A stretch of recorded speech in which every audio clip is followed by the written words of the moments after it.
خليد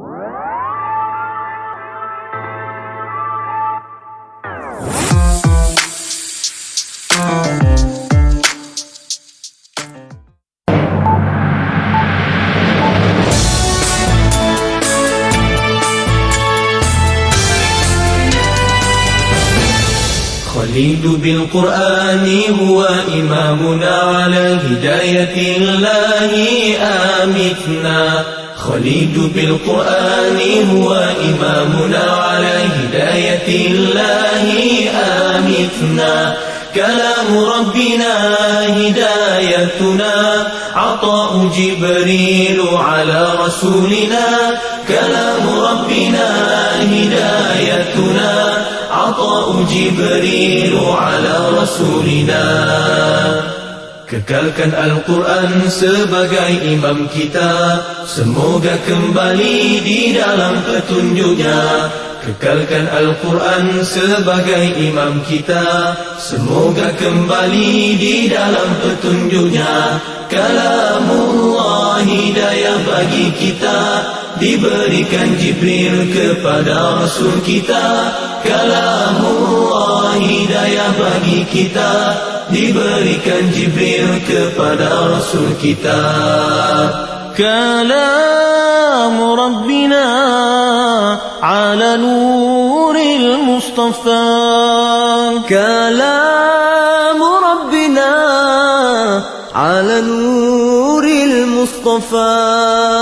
كلام ربنا على نور المصطفى. كلام ربنا على نور المصطفى. خليد بالقرآن هو إمامنا على هداية الله آمتنا. خليد بالقرآن هو إمامنا على هداية الله آمتنا. كلام ربنا هدايتنا، عطاء جبريل على رسولنا. كلام ربنا هدايتنا، عطاء جبريل على رسولنا. Kekalkan Al-Quran sebagai imam kita, semoga kembali di dalam petunjuknya. Kekalkan Al-Quran sebagai imam kita, semoga kembali di dalam petunjuknya. Kalamullah hidayah bagi kita, diberikan Jibril kepada Rasul kita. Kalamullah hidayah bagi kita, diberikan Jibril kepada Rasul kita. كلام ربنا على نور المصطفى. كلام ربنا على نور المصطفى.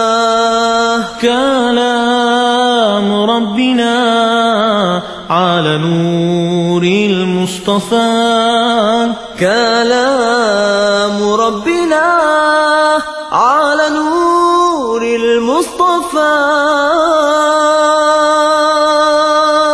خليد بالقرآن هو إمامنا على هداية الله آمتنا.